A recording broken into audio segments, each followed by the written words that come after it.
Welcome to Rhythm of Love, the podcast. I'm Clarence. And I'm Yolanda. We celebrated our 25th wedding anniversary by writing a book together about what it took to get us here. And in this podcast, we go deeper and break down what we learned along the way. We hope you enjoy and engage.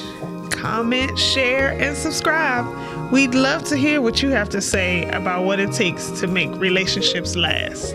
Yes, we will. Hey, everybody. How you doing? Welcome to episode 27 of the Rhythm of Love podcast. What's that mean? Yeah. Come on in. Come on in and hang with us. As you can see, we are still in Studio B. Or Studio A. This is actually the original studio. So Yes, we are the other studio is Studio B. So we are still in Studio A. We have narrowed down our issues with the computer to one piece of equipment, and I just been too busy to troubleshoot it and call who I need to call to try to figure this out. So hopefully we'll be back in familiar spaces in no time at all, but it's probably going to be some time. At least a couple more weeks, maybe. So don't let this background throw you. So yes, don't let the particles moving around behind us throw you off. But here we are. We're amongst the stars. Let's think of it as like the Milky Way. We out there. Yep. So how are you today? I'm doing great. I thought you were going to say, welcome to the next episode I did. of Rhythm of Love, the podcast. I'm Clarence, and I'm Yolanda. Oh, I didn't say that stuff. You're right. Sit back, relax. You're right. Get comfortable in Studio A with You're the right. chillest married couple on these interwebs. Look, what? We You're out right. here. I didn't say any of that. You didn't do your part. You're right. You're 100% right.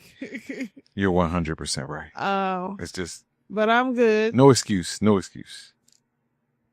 Thank you for asking. How are you? I'm okay. I'm coming back from a really long week of working and on site. You know, I've been working from home since off and on, mostly on for the better part of 15 years. Yeah. For the better part of 15 years. And, you know, so it has been having to go to the office, not just for a week. I only had to go for a week. Getting up every day, going downtown DC, which takes me about 45 minutes to an hour. Having to be there early, like, 8 o'clock. So which means I end up getting up around 6 o'clock so that I can get dressed and get in the car and do all those things. Has been something I figured out that I never missed. Who would? I don't miss that at all. Who would? That is not fun. Shout out to all the federal workers who have had to return full, and anybody who's had to return to work fully in person in the office. Much love to y'all. Yeah, I mean, Cause this crazy out there. I'm not interested at all. But this week we return to normal, so I won't have it to do any of that. Woohoo! Way to start off your 54th year of life. Oh, yeah. Have we had a show since my birthday? Yes, we have. Okay. All right. Wow, So you're about 3 weeks in. I'm about 3 weeks in. About 3 weeks in. Yes. Thank you for your patience as the episodes are coming out. A little bit on the skitterim-de-doo. Yes, we're working on it. Yeah, we're working on it. Working on being Getting back on schedule. Really, we're working on just getting back on schedule. And being ready to record. We've had some hiccups and some work that has been in our way. Yep. So, but we're here. Yeah.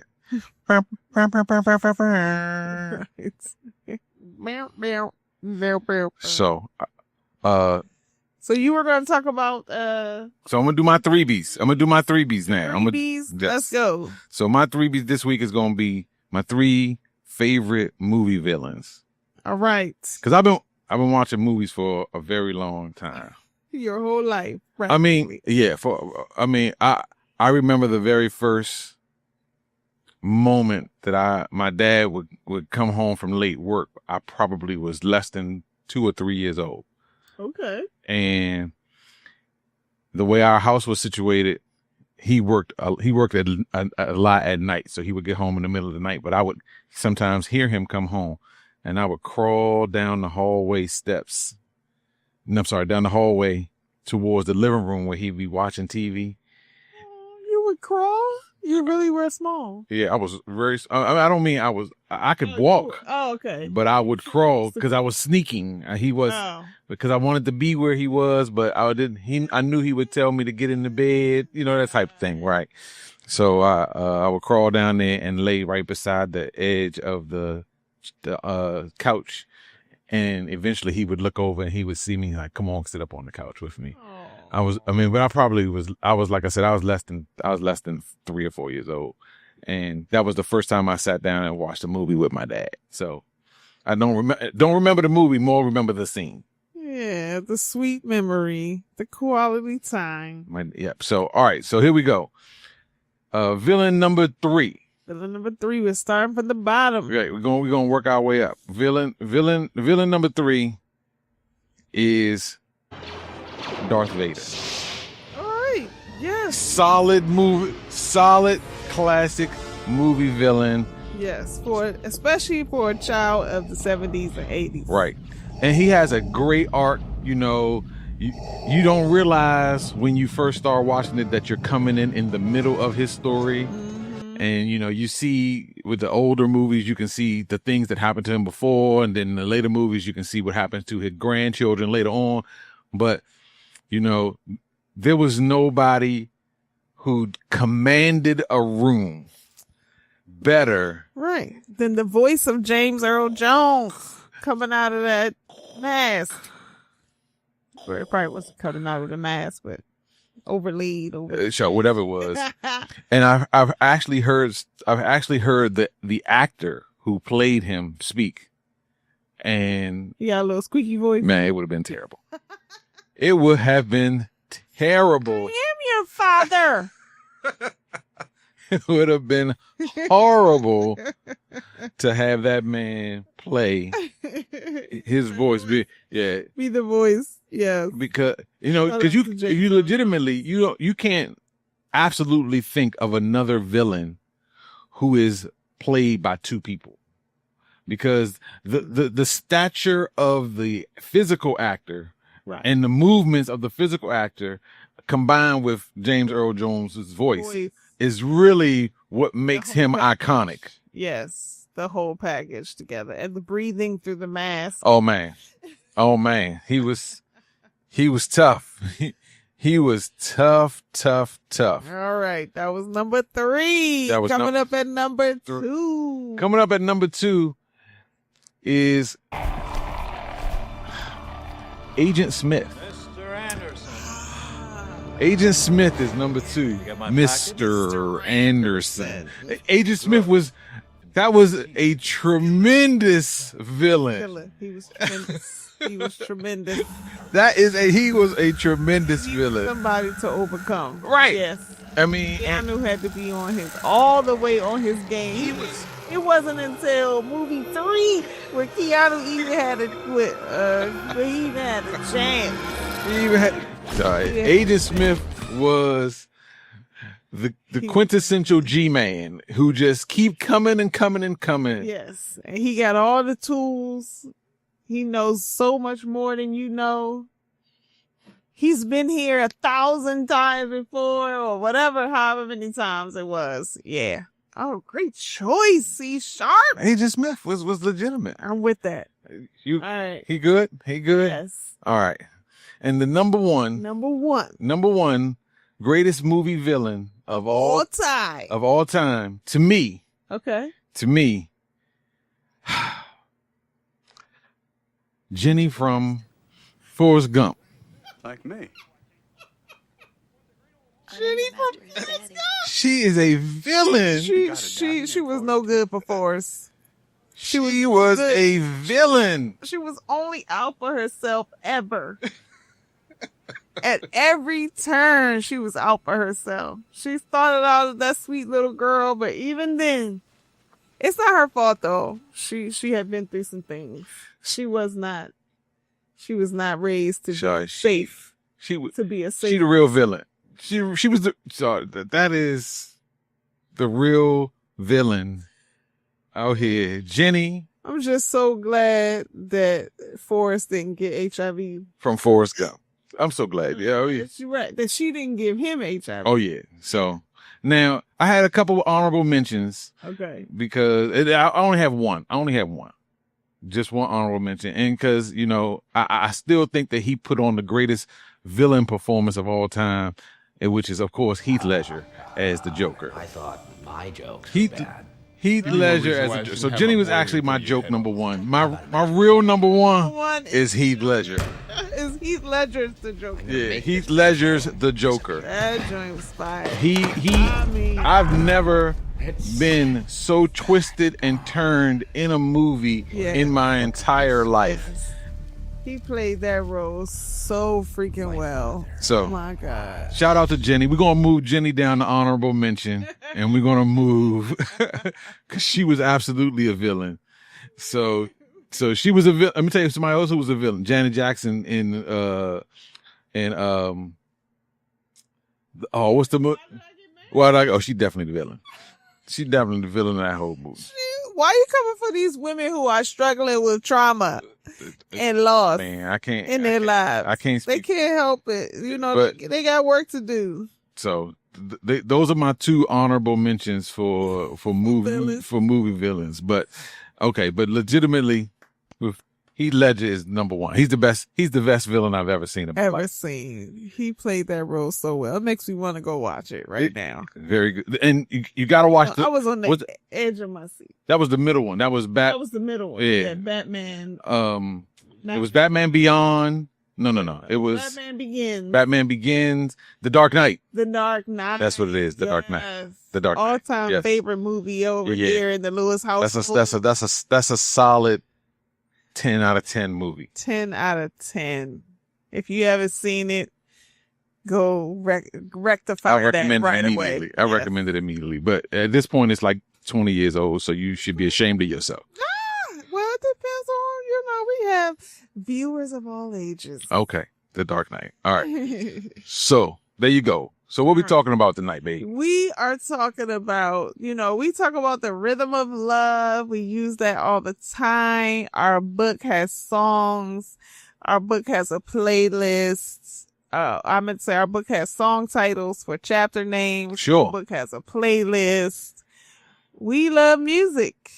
Music is a key component of our relationship. Sure. And has been since the very beginning. So I just want to walk through the soundtracks of our marriage, and I'm thinking we have different eras of our relationship, not just our marriage, of our relationship when we were dating. Okay. So this sounds similar to when we used to have people come on to our show. Yeah. We've never done it ourselves. Okay. And that would have been a good recommendation to have us answer the questions, but I didn't set it up like that. So okay. Here we are. It's okay. Just, I did ask you for some feedback. I guess you didn't think of that. So I've been working and sleeping and tired sleeping and tired. And tired. Okay. So. All right. So, dating. So as a lot of you probably know, church girl here, PK, preacher's kid, all of that. Right. So, I didn't come in with, a background in, R&B. My background was in gospel music. So you introduced me to a lot of music. Nice. Yes. That, I probably would eventually heard, but I heard it first from you in some ways. Do you remember what my first present was to you? Absolutely. Daryl Lovejoy stole a copy of it from me, so which I had to buy it again. I absolutely remember that. Yes. So you bought me in the spring of 1993. Come on with the dates and times. You bought me the Love Deluxe album from Sade. Yes. Great album. And we wore the grooves off of that CD because We both loved it so much. That's the front to back one right there. Yeah, It was a little folksy here and there. Never. If you're a Sade fan, You're a Sade fan. You're a Sade fan, and that's one of her best. So, right. I think it was, I don't know exactly when it was released, but I know that's when you bought it. Because I think it might have been released at least a year. No. It was released that early that spring. So, yes, it was released early that spring. You were like, this is my record, and why don't I have it? Why don't I have it? Because I didn't have any money, and I saw it in the store. And I didn't have any money, and I don't have a credit card or anything like that because I'm a college kid. So I'm trying to figure out how I'm going to get this, and you got it for me. Your birthday came along, and I said, I know what he would want. So yes, that was a solid gift. It's the gift that keeps on giving. Here's the album cover for that thing. See, this is what happened when you in the music studio and not in the podcast studio. Yes, I get to see a little bit of yes, because this is the woman of this studio. That's his precious, my precious. He's pulled that thing off the wall. That's why he keeps it right there. Right there, where I need it. Pull it off the wall. Every now and then, I just look at it. Like, it's right there. So you were listening to a lot of jazz then too. So, I kind of remember like Take Another 5. Am I remembering that correctly? So Take Another 5 was off of the George Howard's album. Yeah. Yes, it was on George Howard's album. So yes, and it was his rendition of what is a classic jazz tune. Yeah. So, I think it's Burt Brubeck is the original person. Okay. So. But he had it on his album. She wrote to Bert and George. Dave Brubeck is his name. Brubeck. Dave Brubeck. Dave Brubeck. That sounds better. Sorry, but Dave Brubeck. So yes. So I was kind of getting into so you got these two different cuts in my mind, you got these two different flavors of jazz. You got the more traditional stuff where you got your Coltrane's and your Miles Davis. They got some stuff that they doing, but then you had this new kind of more R&B like jazz that came out, and it started permeating in the 90s. Grover Washington Jr. was kind of a bridge between those two things. So you had in that time, you had people like your Najee was coming out. Mm-hmm. You had George Howard. You had Kim Waters was a big saxophone guy. Stanley Clarke was out too, but he kind of also was a bridge because he's a little bit older guy as well. But they were all kind of trying to get that commercial success that Kenny G got with Songbird. And that was kind of where it was. He kind of ushered in a new era. Like, oh, you can make money off of this? You can make money off of this, right? You can make real big money off of that. And that's no knock on Kenny G. People give him issue, but some of his early albums are very good. It's the music he went into a Muzak style. At least that's what they tell him. Yeah, it was nice to get introduced to kind of the R&B, because I know my dad was a George Benson. Right, he's closer to that traditional, but he's also mirroring. He's kind of marrying that thing together. Yeah, right. He has some things that you could play on the regular R&B station. Correct. As well, so that was my first, kind of introduction to that genre, whatever we're calling that. Because most people know breezing by George. Right. Doom. Doom, doom, doom, doom, doom. That breathing is what, that's kind of that made that crossover into the public sphere. R&B sphere. Yes. Another person I was so glad to be introduced to her actual original music. I had heard her do a couple of, cameos on some gospel songs, but Anita Baker. So yeah, this is before she was Auntie Anita. Cause now she Auntie Anita. Young. She was, maybe her 30s at that time. She probably her 30s, early 40s, somewhere in that neighborhood. Yep. And so it was Compositions. Yeah, Compositions was your album. Yeah. That was the album you didn't know existed. I did not know it existed, and once I found it out, another front to back album that I was listening to all the time. So she got her, of course she got her acclaim for Rapture. Rapture was what took her to the Commonplace, and she got her Grammys and all those things, which is an excellent album. But my favorite album is absolutely Compositions, and it doesn't get any burn. People don't rock with it, but low key, it's the best. It's her best album. The true fans know. That's right. Just like the true fans know, the best Sade album is not Love Deluxe. It's Promise. Right. Promise is the best Sade album. It's amazing. And that didn't get very much burn at all either. But it's the best work that she's ever done. All right. We had to swing back to Sade. Listen, she's always here. Opens and closes. She's always here. The dating era and probably many other eras. So another era I want to talk about. So after we got married. Sure. And I first moved to North Carolina for school, and then you moved to North Carolina. Okay. Once we actually got hitched, it was official. You put a ring on it, all that stuff. But North Carolina is not the DMV, and we spent like almost every weekend we could driving up. But it was a little more than that. We had the house, yes, and we had to finish the basement. Yes, the Wrights were helping us finish the basement. That was our first kind of. That was the reason originally why we were coming back up and down the road.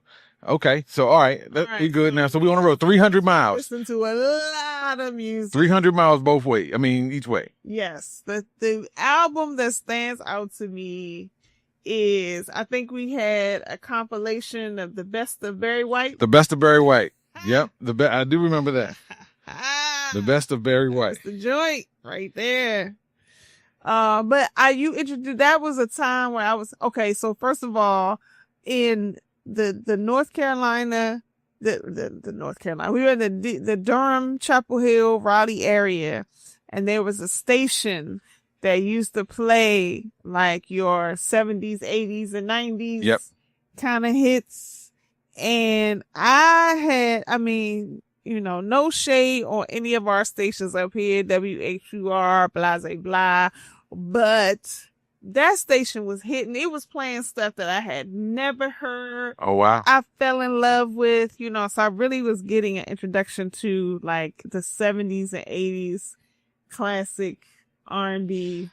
I could tell you the first 70s, 80s, specifically 70s CD that I introduced you to that you were shocked by. That was Average White Band. Yes. So there was a record store in downtown Durham. Was that downtown? No. Downtown. So this was before we even left there. This was in we were at UMBC, and what? We were at UMBC, and y'all see how my memory works. Yeah, it's okay. And I'm working at Marley Station. Okay. And there's a record store across from where I work. Oh, and I go, and you come with me one day to pick up my check or whatever, because direct deposit wasn't really a thing like that. And we go in the record store, and we're looking through the CDs, and I'm like, the best of Average White Band. I was like, I just bust all that. Average White Band. Little did I know. So I take it home, and we put it on your CD player, because you had the 5 CD player joint in your room. Yes. And the only thing I spent big money on all through college. And you started hearing those joints, and you was like, wait a minute. They rolling. Rolling. Yeah. There's nothing average about that white band. Nothing average. Oh my God. So that is when in my mind, I introduce you to like some other. If I ever lose this heaven. Yep. If I ever. Exactly. Yes. Come on, y'all. So that was the first one you remember introducing me to. From that era kind of music. Yes. I can agree. I can agree with that. So but no, continue about. I remember the radio station. George Wilbon was one of the the morning show. Morning show guys. Yeah. Willie. I can't remember what the call letters were of the station. Though, I had to think about what the call letters are, but yes, I remember that. But we listened to that joint, and they introduced me to such good music that I hadn't heard, bands that I just hadn't heard or didn't remember hearing because it had been so long. But yeah, we spent a lot of time up and down that road. And Barry White is what sticks out to me the most. That's interesting. A very kind of funny instance of me of my 70s discovery was one day we just driving in Durham and Roller Coaster comes on. So I remember exactly where we were. I remember exactly where we were. Too.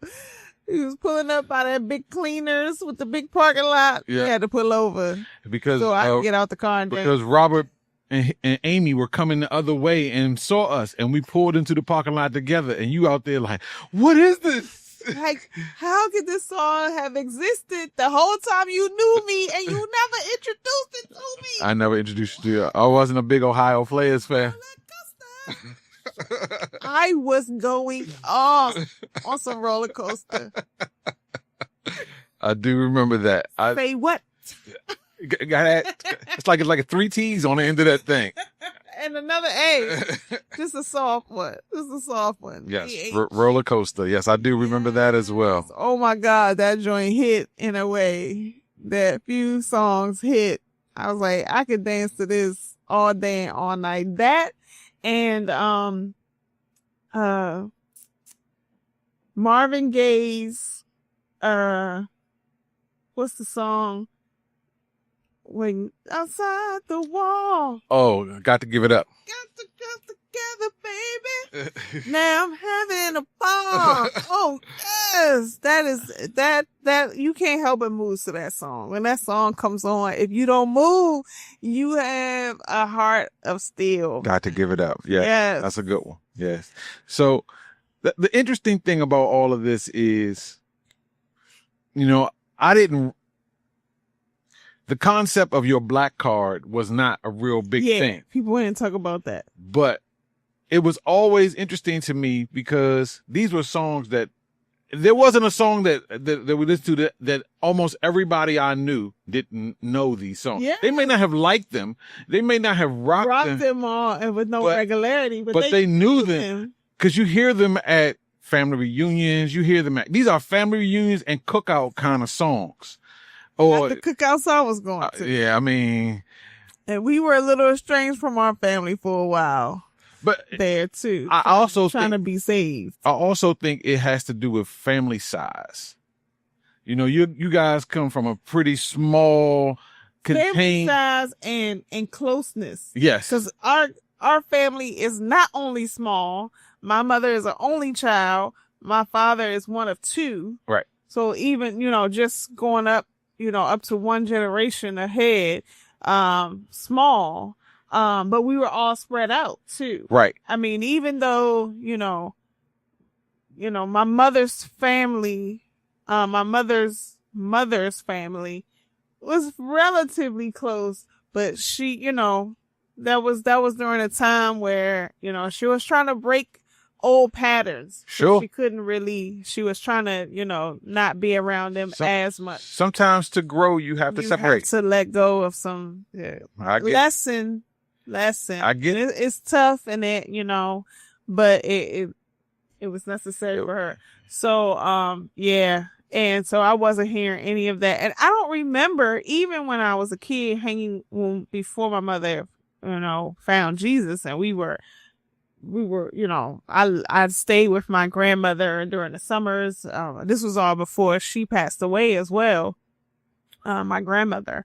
I don't remember us being like a music listening to family, really. Like, my grandmother and her sister and brother were like really old. So if they were listening to anything, it would be like Mahalia Jackson or something from the 40s. Let's give him at least Ray Charles. Let's give him the 50s and Ray Charles. Let's give him the doo-wop era. Yeah, maybe so. I don't know. Okay. But they were pretty up there in age, and so and then it was me and my cousins, and we listened to Hollywood Not Swinging. That's pretty good. Yeah, That's pretty good. That one, I knew that one, but I ain't nothing about the average white band. So, yeah. My father was a big musical person, so once my mother married him, not when they were married, but when they were dating, he had a huge album collection. And I remember hearing George Benson from him. I remember hearing Michael Jackson, Off the Wall from him. But, I was so young, a whole lot didn't really stick. Those are the two, I remember the most. All right.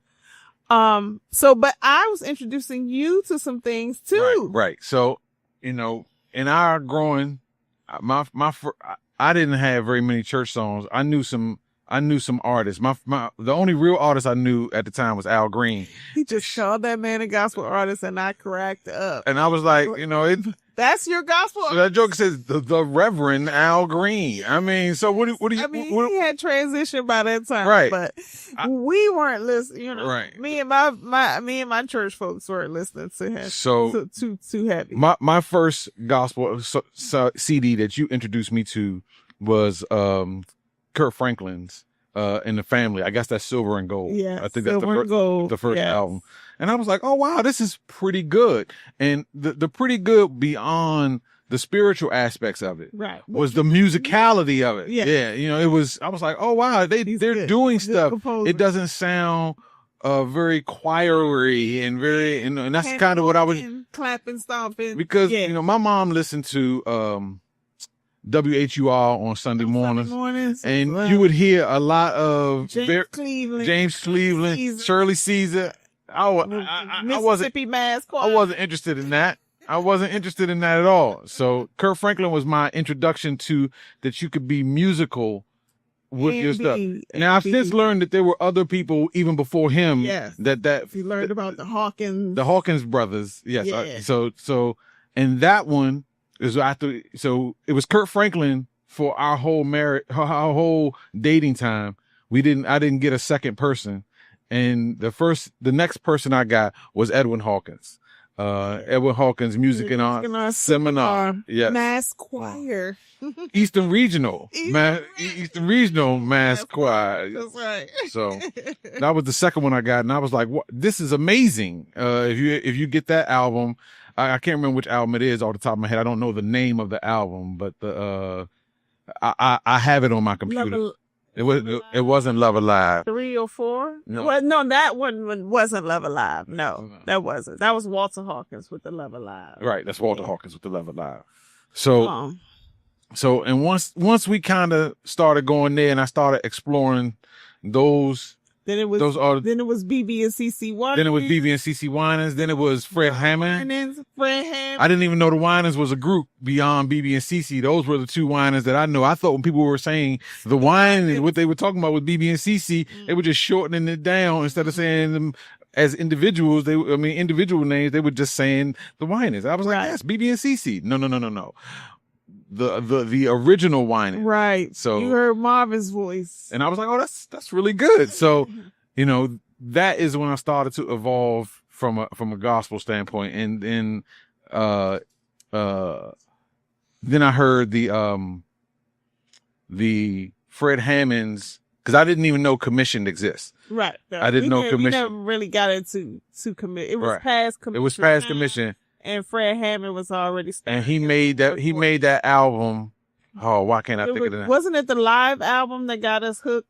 The live album where it was him Shaking the House in LA with Yolanda Adams and Hezekiah Walker. Yep. So we listened to that joint a lot. I know I did. Yes. So you just had to listen by proxy. Why can't I think of the name of the album? It's killing me, but I had to think of it. Shaking the House Live. That's that one, but the album that the one with Bless. Yes. Bless. Yeah. It's okay. I'll figure it out. It's okay.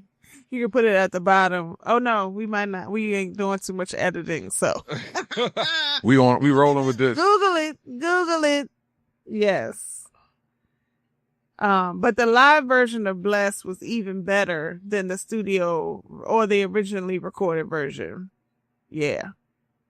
Oh yeah, the inner court. The inner court. The inner court. That's the name. Forget that because I was. The inner court. That's the name of that. Back to up and down. The inner all court. The time. Yeah. I kept wanting to say In Square Circle, but so because that is an album name. That's a Stevie Wonder album called In Square Circle, but it wasn't. The it was inner court. I can kind of see how your mind was trying to put it together. Yeah. Yes. So, but no, it's the inner court. That's what it's called. So speaking of gospel music, so we got married. We started going to church. We kind of listened to both R&B and gospel then. So I would say that's not true for me. What happened was once I started being exposed to what you gave me from the gospel standpoint, then I went fully into trying to, I don't want to use the word understand, but certainly trying to build up my gospel history of music. Right. Because once you realize, like, oh, gospel music is not just choirs and organs. It's these other things too. It's a lot to it. So let me listen more. And Kelly Price's album that she did. Oh, that's much later though. My goodness. Oh, because I jumped forward. You jumped forward like 15 years. Where are we? And where are we in time? We're still in North Carolina. It's still like 96 to 2003. Okay. Yeah, I had started the whole to the 2000s. You feel like that was the whole? It's whole for me. It may not be the whole for you, but that's the whole for me. You feel like that was the whole? I guess that probably was the beginning. We were digging the hole at that point. And we're going to talk about the definition of the hole in a minute. But yes, we certainly were starting to dig the hole then. We were really heavily into listening to gospel music and, going to church. And really, we had friends who were Christians and... Not just Christians, but more like ministers. Ministers. Ministers. Yeah. Youth ministers and things like that. Yeah. So much more kind of getting into that scene deeply and heavily. Saying grace over our food all the time. That's silly. You so silly. You so silly. Y'all know what we mean. So, but what ended up happening and why it kind of came, I didn't think anything of it at the time. I only became aware of it when I started wanting to be a DJ around 2006, 2007. And I realized I missed an entire era of music. Yes, just as Outkast was coming out, who else? Jay-Z was getting to his peak. DMX, and those are the bigger names, but I was missing some of the smaller names like Freeway and Cameron and some of those, and they might not consider themselves small. That's on them, but. Right. Your point is, we just weren't. I didn't even know who they were. Right. So, my friends tease me sometimes because. And that's what we refer to as the whole. The whole. Yeah. It's Clarence's whole. It only matters really because you started wanting to DJ. Right. And, you needed those songs. I didn't have them. I mean, the whole kind of beginning of Beyonce. Right. All of that. So, it was Get Me, by the time Get Me Body came out, that was like, isn't that the girl from Destiny's Child? Is she really a star now? Because she's not even the pretty one. Kelly Rowland is the pretty one. The Beyonce fans are like, what? They about to turn us off. The Beyonce fans can't say Kelly Rowland not the pretty one. Even they gotta say, they might say Beyonce is the singer. Say they're all the pretty ones. Yeah, but that's just the girl talk. That's just girls never wanting to admit that somebody is pretty. Everybody's pretty. Yeah, everybody's pretty. That's the most participation trophy kind of stuff that we working with. We're for each other. We are for each other. Girl, go girl. And so I would say to him, why do you care? You're not trying to get with Kelly. It's the guys that's trying to get with Kelly. So. Oh, well, I mean, some of them are trying to get maybe with Kelly. You're right. Maybe right. So there's a whole era and my friends, especially my DJ friends that are closer to me, Yeah. know about this, and we laugh about it all the time. I mean, we laugh about it periodically, but when I go out to do gigs, and I know that the people who I'm going to be doing these gigs for are people who grew up in that era. Who were 18 to 21, 25 Right. in that era. I always got to go holler at them and make sure I had it. I didn't even know who Remy Ma was and any of those kind of things. So yeah, we were heavily in, especially after our daughter was born and we were having some struggles with her. We were all up in Jesus' face at that point. Like, you gotta help her. What we gotta do? We gotta think about you all the time. We don't even want to play secular music. We want to be in your presence, right? Because we need help. So you think about really what you're thinking about. What I think about that is we were transitioning from young adults into full adults. Right. And as married couples, sometimes you don't have the time as you are now working every day. In our case, you're going to school at night sometimes. So you're really engaged in the building of what will become your life. Yeah. And sometimes music, I don't know. I think I was going to say music can take a back seat, but no, we were listening to music all the time. It's just the choices that we were making. The choices that we were making. Like a positive moving forward. We're not partying no more. We're not partying no more. And that's what I was going to say. We're not partying. We're listening to either older music or we're listening to gospel music at that point in time. So we are growing in a different direction or growing in different areas. And, that causes you to miss out on some things. Just like, now that we have kind of gotten a little bit more balance in that, I think we're missing some gospel artists now that are becoming big. Right. That we probably would have scooped up pretty quickly in the older days. We missing some of those people. So, but we getting some of them, and we getting some of the newer regular artists or non-gospel artists, secular artists, I guess that's the best way to call them. So it's a very interesting. Right. It's I guess it's more balanced if you say we listen to a little bit of both. Right. Yeah. Or a little bit of all genres. A little bit of all. Yeah. Still not enough time to be experts. Right. But any one genre. Right. But we got a little bit here, a little bit there. We know what we like, and when we hear it, we tap in. That's what we tap into. Yes. So yeah, that's our current kind of situation. Plus, you're streaming. And I think what kind of marks this whole streaming on twitch.tv/DJC Sharp, check out the channel, is that Twitch opened up the opportunity to play other things, like when you're DJing for parties and clubs and stuff like that, you kind of got to stick to what's the hottest thing right now, for the most part. And you don't really get to you don't get to venture out like you want to in a lot of cases. You don't have the same pressures. When you're DJing at a nightclub, your job is to keep that dance floor as packed as you can at all times. It's not a time for a bunch of experimentation. It's not a time for, even though you want to expose your people to new stuff that you're hearing. Sometimes it doesn't. It falls like a stone.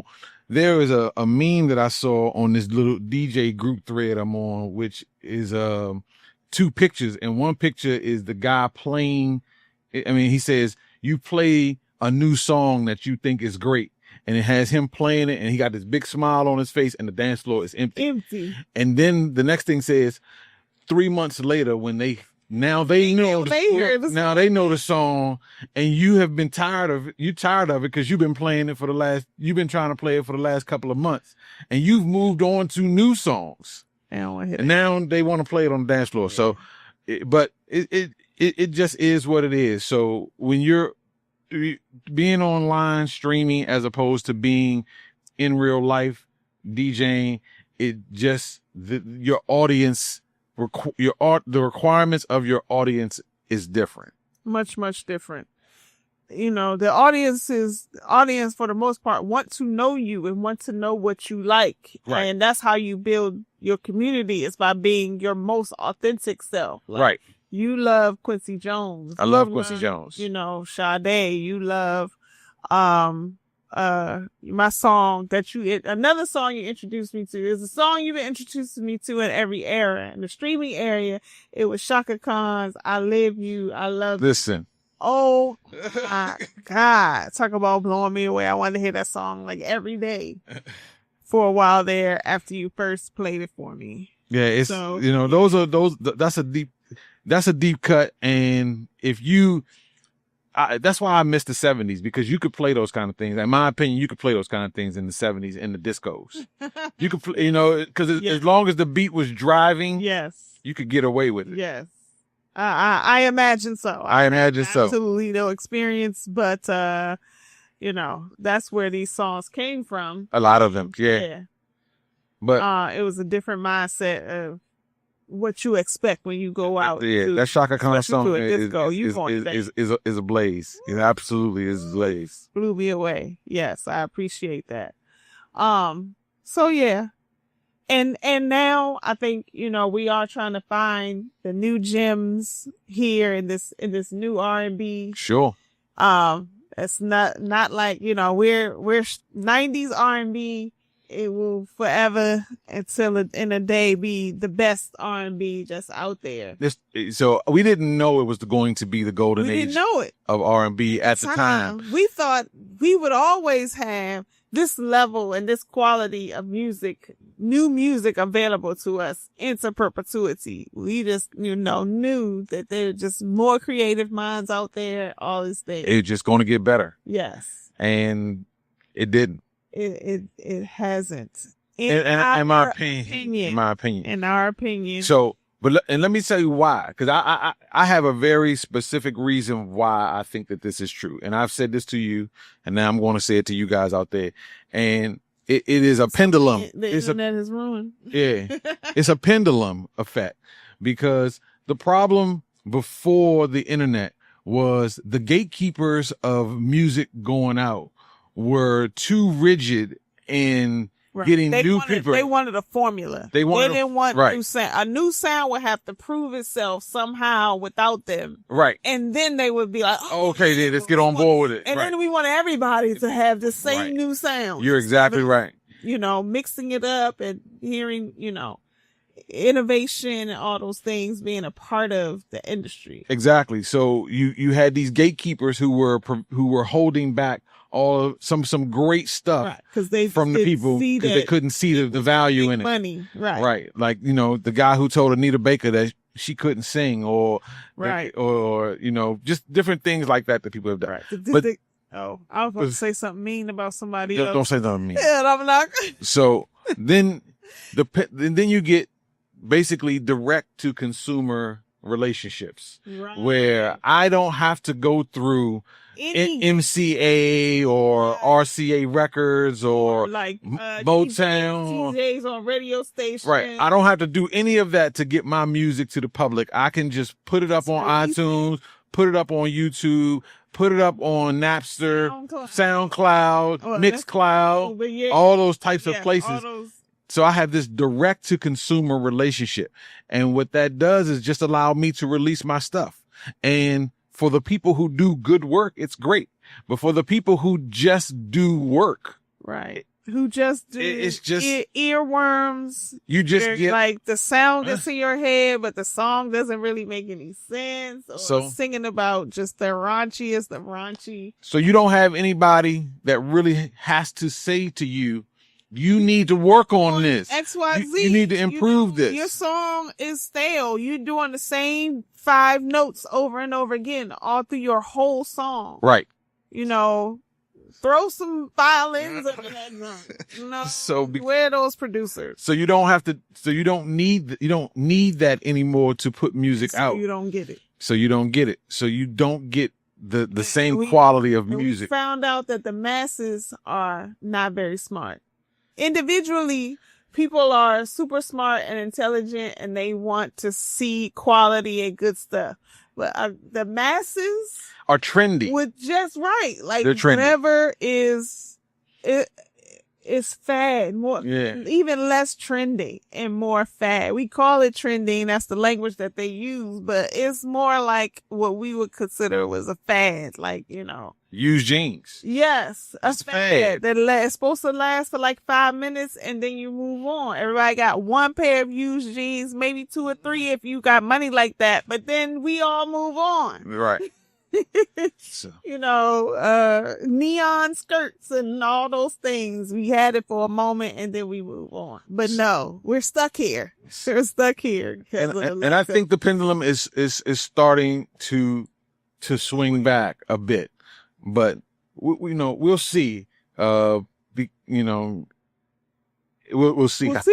We'll see. And I think what maybe is just the new norm is that there's going to be trash that is going to be released, that is going to be sold, that is going to make it onto the charts. That's just straight trash. But there's going to still be good stuff made at the same time. It's kind of a little something for everybody. If you don't really ask a lot of your artists, then there's something for you. Absolutely. Absolutely. And you see how we said that whole thing without naming a single name? I said I wasn't going to be mean. I'm not going to eat up anybody's favorite artists over here. I will give you this. There are some artists that are out that I want you to check out. We'll go the other direction. So let's see. I have what I call my 2024 song list of artists that I think are newer artists that are doing really well. So Terrace Martin, check him out. He has a project with Alex Isley called what's the name of that? It's just the name. And the concept of album is crazy because it doesn't really exist like it used to. But it's called I Left My Heart in Laredo. Yes. So Loretta. Good cut. Or Ladera. I can't. Laredo. Laredo. Laredo. No, it's Ladera. It's Ladera. Wait a minute. Ladera. I Left My Heart in Ladera. That's an excellent one. Find your heart. If you told me it was in Ladera. That's a full project. That's legit. Of course, you got the Bruno Mars Silk Sonic thing that he did. That's an excellent project. Joseph Solomon got some good stuff out. Black Like You is one of my favorites. You love that joint. It's a couple of, because now that the concept of album is kind of a foreign thing, people just release individual songs and not a series of songs that kind of interconnect and interwork together. That's just not. If they do release a series of songs, they don't quite. Right. Really the true artist. Jaguar 2 by Victoria Monet is very good. We like that one. Ray Khalil. She got a couple of songs that we like. Lay Soak. Coco Jones. I'm not a huge fan, but she's okay. She could survive in the 90s. Yes, she could. She could survive in the 90s. If she was working with any of the 90s producers. Yeah. She could definitely survive. Lucky Day and Alex. Lucky Day, for sure. Masego. For sure. Alex Isley. Yeah. For sure. Aforementioned. Cleo Soul, for sure. Mm-hmm. October London. It's an excellent album. If you're going to check out his album. And, Her. I love Her. I'm not a huge Her fan. I know. I don't know why. You're sleeping. I'm sleeping on her. I'm saying. So that's it. Her. Those are the ones that are on my list right now. I got some minor love for Money Long. Sir's good. I got some minor love for Money Long, but it's very minor. Yeah. It's very minor. I mean, if you're getting out of R&B and into other. Doechii solid. I need her next thing. I think that I don't know that she's trendy. I need to see. She's trendy at all. We don't know. I mean, it's breaking the mold. It's I'm just saying of what is right now. It's just easy to say that. Different than that. She does. That's out. But she got to do a little bit more. Sure. I mean, work, not even a little bit change. She just got to do a little more work. You really have to go backwards and discover her because she's been working for a while. It's like Victoria Monet. You look back, it's like, oh my God, you got like 4 albums already before you blow up. So Doechii is like that too. She has, she was just putting stuff out on YouTube. And so I'm not going to bash her at all. Okay. Don't you bash her? Because don't you do it? Don't you do it? Okay. This is each their own. Okay. I mentioned I added Doechii to the list, and you still what is it? The jury's still out. The jury's still out on Doechii for me. Okay. The internet. That's cool. The internet. And the jury is not still out. The jury's not still out on the internet, and they back in the studio. Decided that the internet is bomb. So of all the people, everybody you just named right now, for me, the internet is up there with Silk Sonic and Alexander. What's his name? Pac. Who? Last name Pac. First name Anderson. Yes. Okay. So yeah. So yeah, and so yeah, so we could talk about this all day because instrumentation is also part of that equation. If you don't have to learn to play instruments, then you don't appreciate the subtleties of putting music together as a whole. And you haven't played like other types of music. You haven't played classical music as you're learning. So you're learning, music theory and those kind of things. Yeah. How chords work together. Unless you're my boy on the end, the little boy on the internet who I love. He's a genius. He's a little genius. Talking about some, let's put some ooh la la's in there. How do you spell that? Like, you don't even know how to spell ooh la la yet, but you know it belongs there. And you're right. I'm gonna put a link to his YouTube page down below here because that's my guy. Listen, so cute and talented. But you know what he remaking? All the stuff he remaking is 90s R&B. Yep. Maybe a little bit of 2000s too as well. But yeah. He's making 90s R&B. I mean, yeah. So he knows good music. All right. Solid. So yeah. This was a pretty light-hearted episode, kind of a journey through our musical life. Yeah. So we encourage you to take a journey through your musical life. We've been doing that since the book came out. Just think about like what are the things that marked important times in your relationship or, just in your life. And music is so good for like holding feelings, holding thoughts, saying things that you don't quite know how to articulate. Sure. All of that. So keep listening. Artists keep making that good music and we're going to keep tuning into it. Yep. Okay. So now we've told you all about the rhythm of our love, literally through music. We hope that you find your rhythm so that you can live by it and love by it, as the great Anita Baker once sang. So make sure you like, share, and subscribe to the podcast. It's here below. Make sure you check out our Thursday. It's Sunday night show where we do a live show on twitch.tv/DJ Sharp. We've been having a lot of fun lately with some new stuff that we've been introducing, stressing a few people out, but having some fun. Blind rankings are stressing some people out. It's definitely fun for us. Come and see which side of the coin you're on. Right. So. And just having some good stuff, introducing some new people. The newest person that we spotlighted was Skip Scarborough. Yes, the songwriter and producer who has written so many of the hits of the 70s and 80s. A ton of for sure. A ton of like you would be surprised. He's like the Pharrell that you never heard of, Yeah. He's solid. Somehow, I think he pissed somebody off and they said, we'll never speak your name again in the industry. But yes, for sure. So, all right. But thank you. We appreciate you. Much love. Have a good night or Take care. day or whatever time of whatever. Be beautiful. Rise up. Stay above the chaos. We hope you've enjoyed another Bye, exciting guys. episode of Rhythm of Love, the podcast, hosted by Clarence and Yolanda Lewis. Theme song by Kendra R. Book graphics by Rayana Denise.